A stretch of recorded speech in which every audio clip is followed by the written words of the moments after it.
सूत्र है अभिनिवेश अस्त्र, है ना। अभिनिवेश अस्त्र। अर्थात आपका आधार होता है ना, आधार, आधार जानते हैं ना। वही है। जी।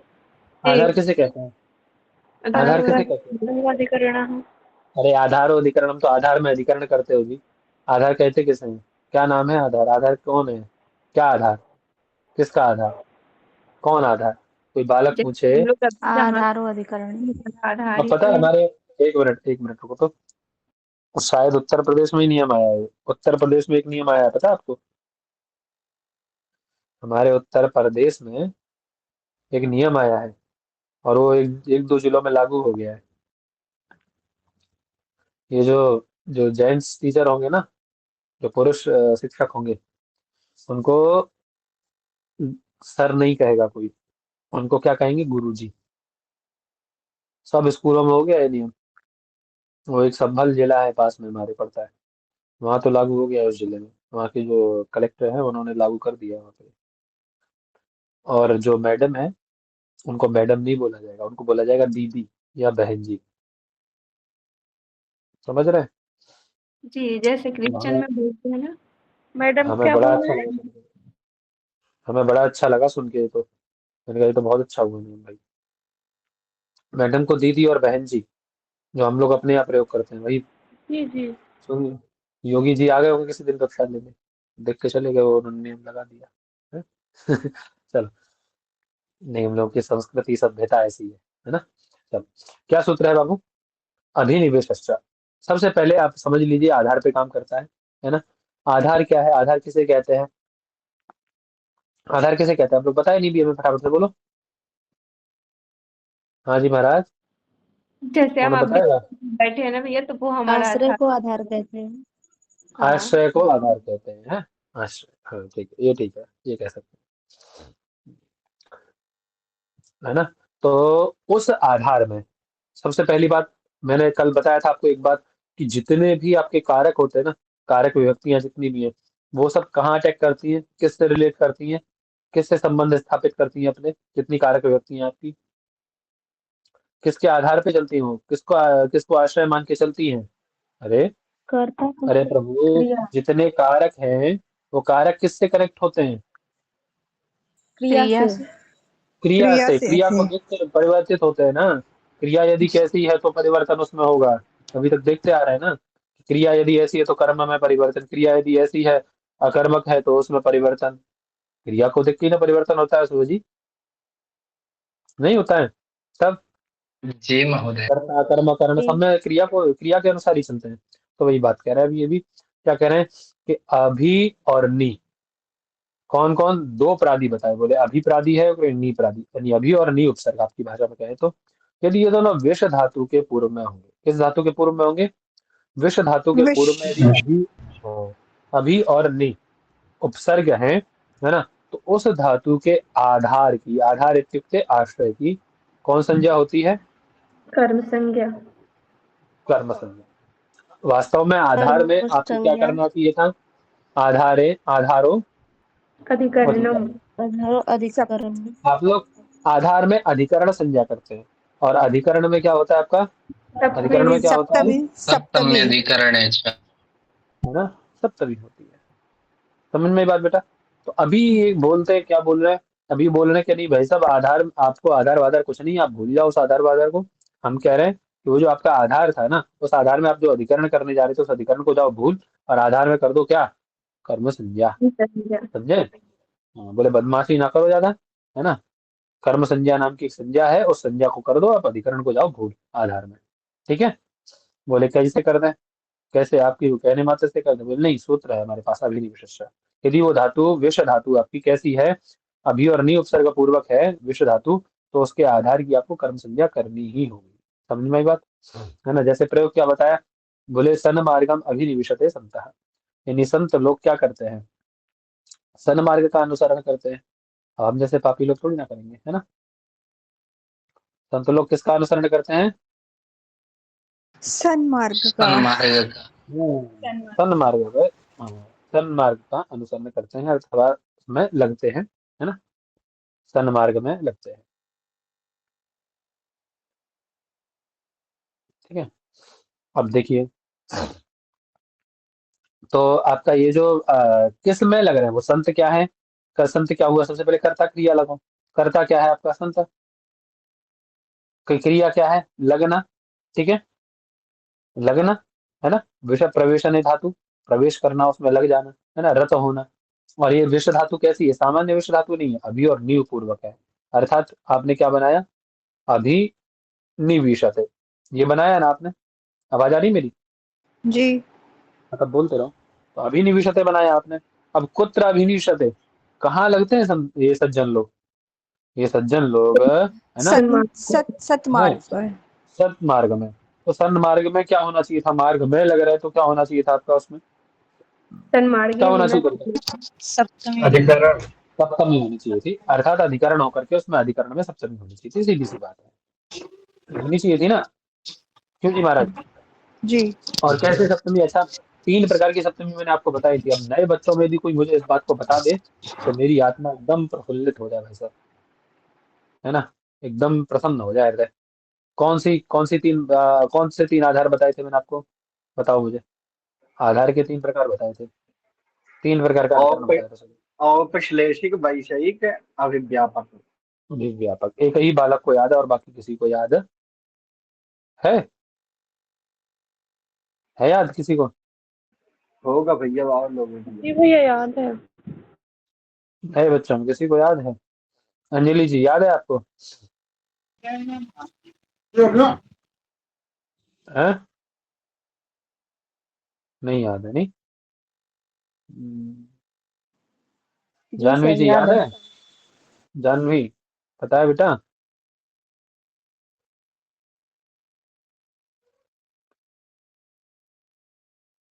हम्म, आवाज आ रही है हमारी? जी भैया जी आ रही भैया आ है। रही है। हाँ, चलो बताओ तो, एक बार बता दो फटाफट से, फिर चला जाए।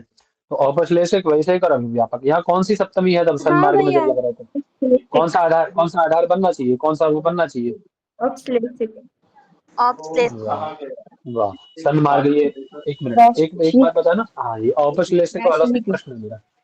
एक मिनट, वैषयिक औपश्लेषिक होगा ना वालों से। भैया। हाँ हाँ, रुको तो बेटा। औपश्लेषिक वालों से एक प्रश्न करते हैं जरा। अच्छा ये बताओ, मार्ग ये आपके घर के सामने वाला रास्ता सन्मार्ग है क्या? घर के नहीं। सामने वाला रास्ता है सन्मार्ग, फिर कौन सा सन्मार्ग है बताओ? वो ये वो है? पता है कोई? दिखता है सन्मार्ग ये? कौन सा नहीं सन्मार्ग है? नहीं दिखता ना, नहीं। तो फिर जैसे मोक्ष की इच्छा सन्मार्ग में, सन्मार्ग में जाता तो विषय है। ठीक है, वो विषय है सन्मार्ग, है ना, समझे? तो तो वैश्विक वैसे सप्तमी वहाँ, वैसे हो वैश्विक जाएगा। सप्तमी वहाँ होनी चाहिए थी, मतलब ये है, होनी चाहिए थी। मैंने स्मरण आपको करा दिया पूर्व पाठ का, इसीलिए, है ना। तो होनी चाहिए थी, लेकिन सूत्र आया आपकी बात में अभिनिवेश, अभिनिवेश बोले अभी और नी उपसर्ग पूर्वक यदि विषय धातु का प्रयोग कर रहे हैं तो उसमें जो आपका आधार होगा ना, सन्मार्ग, उसमें सब आप वो उस आधार की अधिकरण संज्ञा न करके क्या कर दीजिए उसमें? आधार अधिकरण से अधिकरण संज्ञा न करके उसको क्या कर दीजिए? कर्म कर्म संज्ञा संज्ञा। विधि। वही बातें कर रहे कर्म। थे कि इति धातोः आधारस्य आधारोऽधिकरणम् इत्यनेन प्राप्तां अधिकरण संज्ञां बाधित्वा कर्म संज्ञा विधीयते। ठीक है जी, समझ में आई बात? है? जी। जी। समझ में आई सबको? चलते हैं अब चलते हैं आपके अग्रिम सूत्र पे। आज का पाठ यहाँ से शुरू होगा, ये तो कल का था आपका। क्या कह रहे हैं? अग्रिम सूत्र क्या पढ़ा भाई साहब? पढ़ दो फटाफट से, जल्दी पढ़ दो, फटाफट फटाफट पढ़ते जाओ। मेरे उपान क्लास उपान में मध्याह्न वसा। हाँ। बेटा, उप अनु उपान मध्याह्न वसा। उपान वध्यांग वसः। अब देखिए कितने उसमें पढ़े, देखो कितने वो पढ़े आपके प्रादिश में। उप, अनु, अधि, आम, है ना। कौन कौन पढ़े? उप है, अनु है। अलग अलग करोगे इनको? उप कौन करेगा इनका अलग अनु अलग? अधि। हाँ। संधि करके अलग अलग कौन करेगा? सची थी, संभव है उपान नहीं वध्यांग वसा को अलग करना? नहीं भैया, मैं नहीं कर पाऊंगी, मुझे नहीं आएगा। बाप हो रे। जाएगा भैया। हो जाएगा, करो तुम, करो चलो। तो फिर उप अनु उप और अनु अधि मिलकर के क्या आंग। बनेगा? एक मिनट बेटा, ऐसा नहीं। उप प्लस अनु क्या जी बनेगा? उप अनु क्या बनेगा? उपान, उपानु, जी जी उपानु मिलाएंगे तो उपानु बन गया ना। जी। उपानु ठीक है, उपानु बन गया, है ना। अभी चलो बोलो जानवी जी, आप बोलो, बोलो जानवी जी। अच्छा, ये आप उप और अधि, उपाधि, उप सुनो और अधि। सुनो, अरे बहना सुन लो, आगे क्या करेंगे। अनु हो गया, अब अनु के बाद में क्या आया। अधि, अधि, अधि है। हाँ, उप तो अनु और अधि में संधि होगी तो अकस्वर्ण उपानुधि। दीर्घ। अरे बेटा कहाँ से, अनु और अधि में कह रहा हूँ मैं, अनु अग्र इको अधि, रहना अनु जड़ अग्र संधि होगी इको ना। रहना चाहिए। इको रहना चाहिए। तो यंड लगेगा तो तू को क्या आदेश हो जाएगा, वकार। वह, न हल हो हाँ जाएगा, न हल हो जी। जाएगा तो उपान व, और व में अ मिल जाएगा अधि का तो वधि, उपान वधि, इतना बन गया। और उपान वधि को यहाँ ले लो, इको रहना चाहिए। उपान वो वधि से यकार। आगे क्या है, आंग, है ना। यहाँ कौन संधि होगी अभी, इको यहाँ से, तो अधि को, इकार को या कर दिया आपने तो क्या बना, उपान वध, वध्याम। वध्याम बन गया ना, उपान हम्म। वध्याम, और इधर बस है। ठीक है, ऐसे अलग अलग करना था, ये सोची थी हमसे तो हो ही नहीं पाएगा है। हुआ किससे हुआ, हुआ, किससे हुआ अभी, किससे हुआ। सभी से हुआ, आप ही ने बताया तो हो गया। मेरे जाने दो, रहने दो। सॉरी, गुस्सा मत होइए ना, ठीक जाऊंगी धीरे धीरे। चलो, उप वस अनु है ना। देखिए आप क्या कह रहे हैं, आपके कितने प्रादी बताए इन्होंने, एक उप बताया, एक अनु बताया, एक अधि बताया, है ना, एक आंग बताया। बोले ये जो आपके चारों प्रादी हैं जब कैसे होंगे, बोले वस धातु पूर्व वाले होंगे, सॉरी, ये कैसे होंगे, तो इनसे पर में यदि वस धातु होगी, अर्थात वस धातु के पूर्व में यदि ये उप होगा, वस धातु के पूर्व में यदि अनु होगा, वस धातु के पूर्व में है ना, यदि क्या होगा, अधि होगा, वस धातु के पूर्व में यदि आंग होगा, तो इनके भी आधार की क्या होगी, इनके आधार की भी क्या होगी, कर्म संज्ञा कर्म हो। संज्ञा। समझ में आई बात भाई साहब। अर्थात उपपूर्वक वस धातु, अनुपूर्वक वस धातु, अधिपूर्वक वस धातु, अंग पूर्वक वस धातु यदि होगी तो उस ऐसी धातु के आधार की कर्म संज्ञा होगी। डेफिनेटली होगी। ठीक है भाई साहब, कोई दिक्कत समझने में आ रही किसी को, नहीं। कोई दिक्कत, जैसे हरि वैकुंठम उपवश्यति। देवदत्तः, देवदत्तः, क्यों हरि रह सकते हैं, हम नहीं रह सकते क्या अपने घर में। देवदत्तः कुत्र वसति, कुत्र उपवसति, राजस्थान में। देवदत्त, हाँ देवदत्तः राजस्थाने, देवदत्त कहाँ रहता है, राजस्थान में रहता है। राजस्थानम।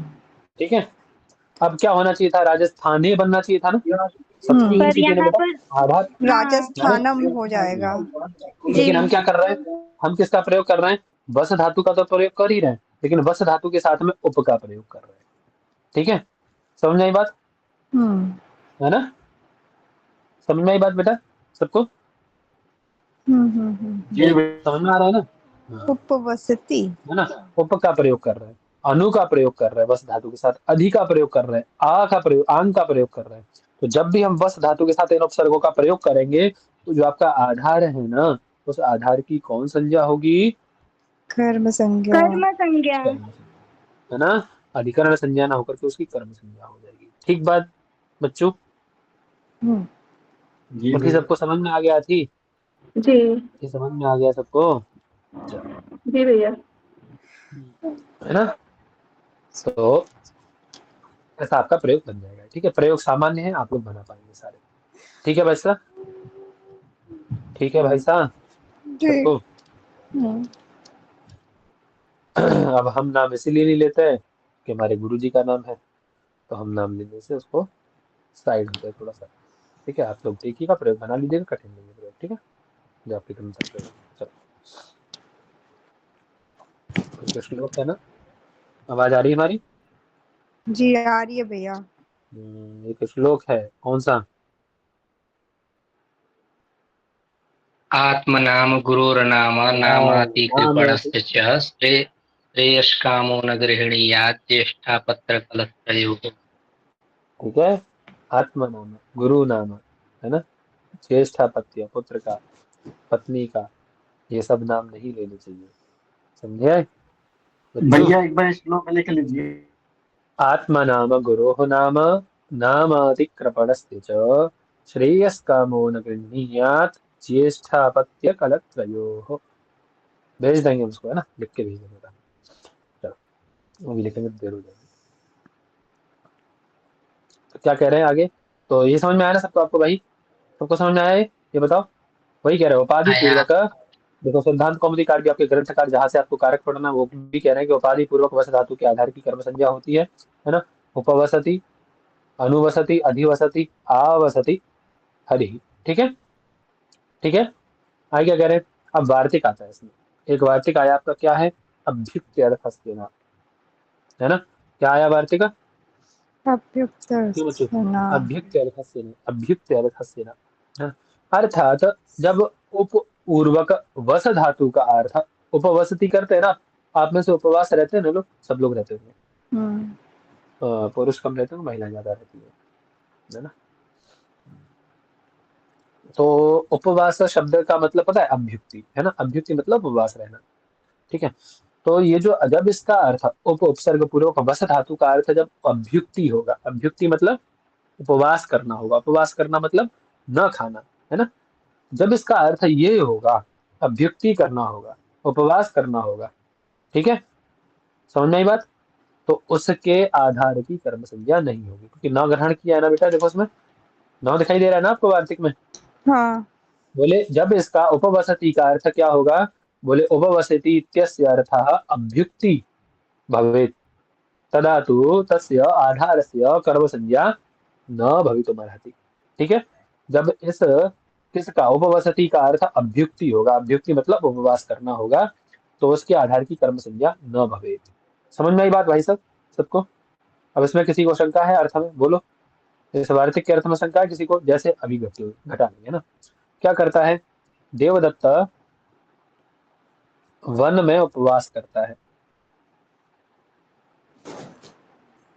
देवदत्ता वनम।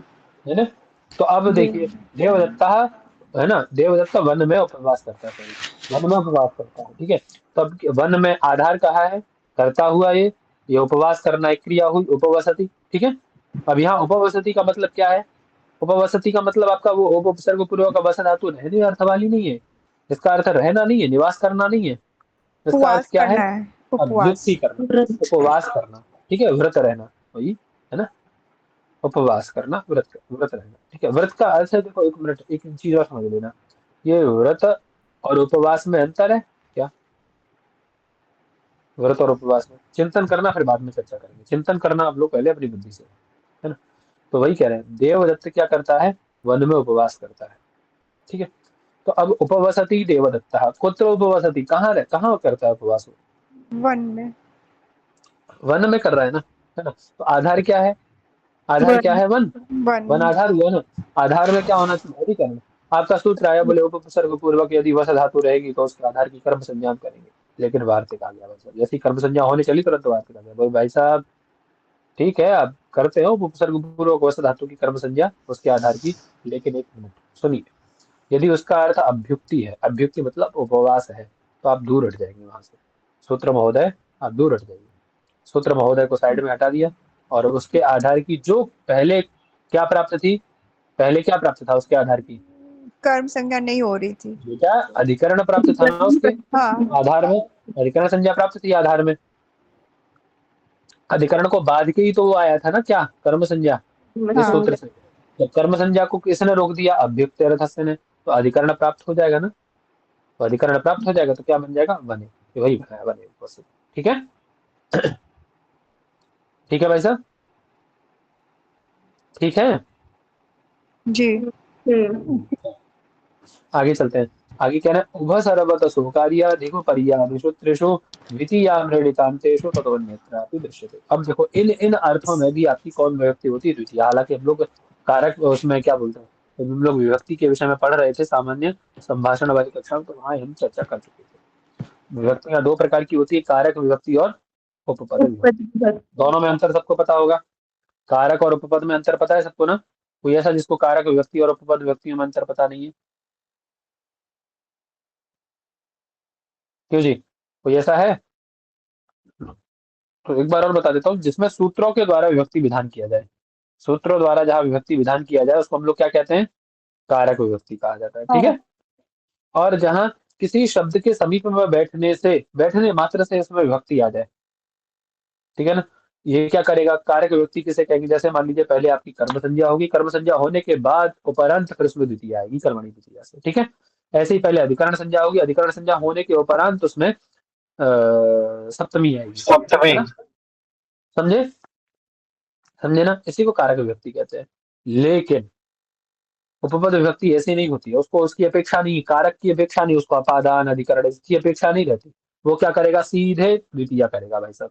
वो ये नहीं देखेगा आपका अधिकरण है अपादान हो रहा नहीं हो रहा है, वो सीधे द्वितीय करेगा। कैसे? तो कौन कौन है वो उपपद विभक्तियां, जिनके कौन कौन वो उपपद है जिसके कारण विभक्ति विपरिणाम होता है? तो कौन कौन बताए? तो कह रहे उभ, सर्वतः, आवाज आ रही मेरी? उभयतः, सर्व, आवाज आ रही भाई साहब? जी आ रही है भैया। जी भैया आ रही है। तो बोलते रहिए, आप लोग पढ़े हुए हैं इस विषय को, तो क्या नहीं पढ़े हैं? पढ़े हैं। क्यों पंडित हो? तब पढ़े हैं भैया। चलो बोलो तो। उभयतः, सर्वतः, है ना। धिक, ऊपरी, है ना। समय हाँ, निकषा। ऊपरी ऊपरी, है ना। तो इन सब के योग में समया निकषा हा, है ना, ये भी आगे आगे आपका अभिता परिता समया निकषा हा, इनके योग में, है ना। उभयतः, सर्वतः, है ना। इन सब के योग में, इन सब के योग में कौन विभक्ति होती है? द्वितीय विभक्ति होती है। सबके योग में द्वितीय होती है। जैसे मान लीजिए उभय का योग आया, उभयतः कृष्णम गोपा, कृष्ण के दोनों ओर क्या कौन है? गोपियां है अथवा गोप है, ठीक है ना। समझ में आई बात? तो उभयता के योग में यद्यपि कृष्ण के दोनों ओर गोपियां हैं, तो क्या होना चाहिए था? कृष्ण से होना चाहिए था ना, षष्ठी होनी चाहिए थी ना, कृष्ण से होना चाहिए था ना, है ना। जी। लेकिन क्या, केवल उपपद विभक्ति के समीप में आ जाने के कारण, उभयता के समीप में आने के कारण उसमें विभक्ति परिणाम द्वितीय हो गई, ठीक है। कृष्ण के सब और कौन है? गोप है अथवा गोपियां हैं। समझ में आई बात? धिक कृष्णा भक्तम, धिक के योग में भी क्या होता है? द्वितीय हो जाती है। समझ में आई बात? जिसको धिक्कार किया जाए उसमें द्वितीय होगी। तो कृष्ण अभक्त को कोई क्या है? धिक्कार है, होना भी चाहिए, है ना। ऊपरी ऊपरी के योग में, ऊपरी ऊपरी लोकम हरि, हरि का लोक कैसा है? लोकों के ऊपर है, अध्यधि लोकम, है ना। नीचे नीचे लोक है, अधोधा लोकम, है ना। ऐसे अभिता के योग में द्वितीय, परिता के योग में द्वितीय, है ना। अभिता कृष्णम, परिता कृष्णम, ग्रामम समय, निकषा लंका, लंका के समीप में, है ना। तो इन सबके योग में क्या होता है? हा के योग में, है ना। सबके योग में क्या है? आवाज आ रही है मेरी? द्वितीय विभक्ति जी आ रही है। सबके योग में द्वितीय होगी। तो इसमें कोई कठिन है क्या समझने में? बताओ, कुछ ऐसा जो समझ में ना आया हो आपको, बताओ बताओ बताओ, फटाफट से। क्यों बच्चों, कोई ऐसा जिसको समझ में ना आया हो इनमें से? भैया कैसा क्या हुआ? सबको समझ में आ गया? बोलो। जी भैया। आ गया सबको ना? जी भैया। करना है आगे। तो इन सब के विषय में द्वितीय होती है, सामान्य वी बात है ना। अब विशेष विचार की बात आती तो विशेष विचार इतना गहन विचार नहीं हो सकता है ना, जितना हम आगे सेकंड टाइम में करेंगे, है ना। फर्स्ट टाइम में तो अभी इतना ऊपर ऊपर से मुझे जितना समझ में आ रहा है उतना मैं समझा रहा हूँ अभी। फर्स्ट टाइम में जितना मुझे लग रहा है कि आप लोग कैच कर पाएंगे, अब मैं बताने लग जाऊँ एकदम डिटेल में तो आपको समझ में भी ना आए तो बेकार है ना। जितना उपयुक्त है उतना हम विचार इसमें करते चल रहे हैं, ठीक है जी। बात क्लियर है? ठीक है महाराज, बोलो। ठीक। ठीक। चलें आगे।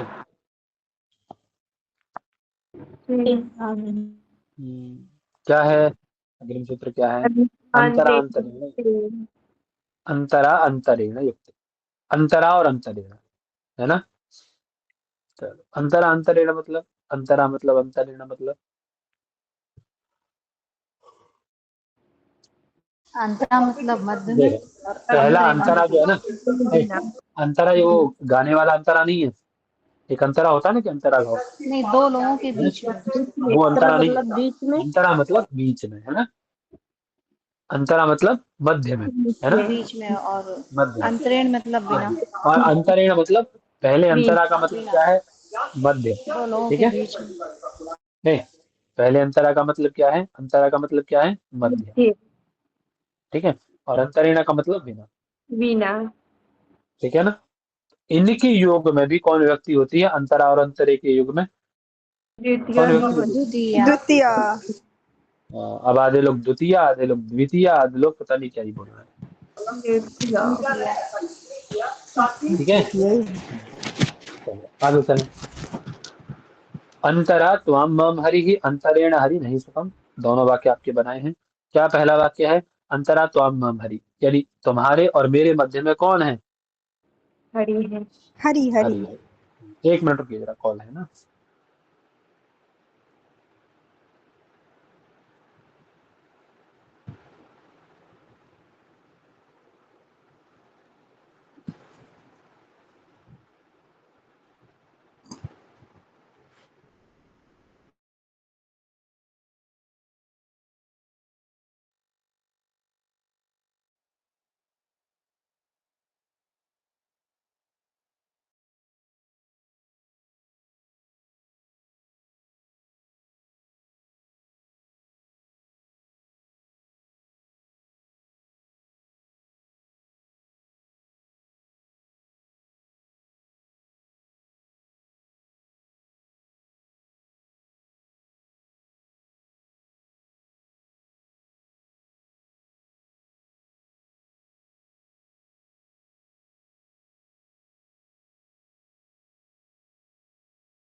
हाँ जी, आवाज आ रही है हमारी? जी, जी क्या कह भैया। रहे हैं? अंतरा त्वाम मम हरि है, अर्थात तेरे मेरे मध्य में कौन है? तुम्हारे और मेरे मध्य में कौन है? हरि। हरि,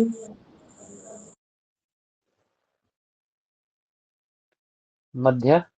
कोई वो करते ना, बोले तुम्हारे और मेरे मध्य में कौन साक्षी है?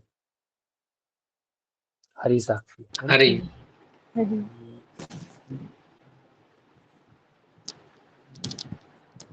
ठीक है, समझ में आई बात? तो अब किसके मध्य में है? बोले अंतरा त्वाम हरि ही अंतरा माम हरि। आवाज आ रही है मेरी? जी जी, आ रही है भैया। है ना। तो इन इसके योग में क्या होगा भाई साहब? इसके योग में क्या होगा? अंतरा के योग में त्वाम और माम, मेरे मध्य भी और आपके मध्य। कोई ऐसा है जिसको हरि से रहित हो? है सबके मध्य में हरि है कि नहीं? हम्म। और हम कार्य कर रहे हैं, हरि साक्षी है कि नहीं उसके? हैं, तो वही है। कह रहे हैं। माम त्वाम अपि हरि माम अपि हरि है, तुम्हारे मध्य में भी हरि है।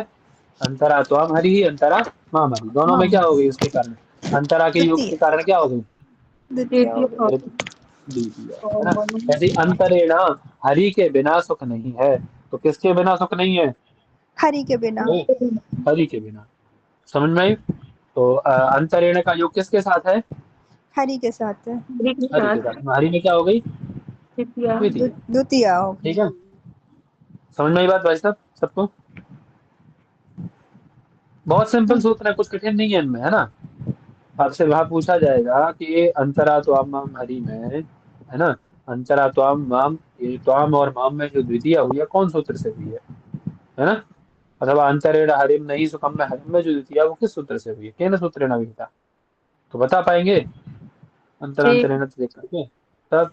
बस इतना ही पूछा जाएगा वहां पे आपसे, समझे। और ज्ञान के लिए आपके पास सही है, समझ में आएगी आपको। डिटेल में पढ़ेंगे तो और बड़ी ग्रंथ इसके पढ़ते जाएंगे, है ना। हालांकि इन सूत्रों में ज्यादा डिटेल वाला कुछ ऐसा है नहीं। ठीक है, ठीक है भाई साहब, जी भैया। जी भैया। है ना। आगे चले। ये हफ्ते जी, का 3 सूत्र हुए, कितने हुए? 2 हुए।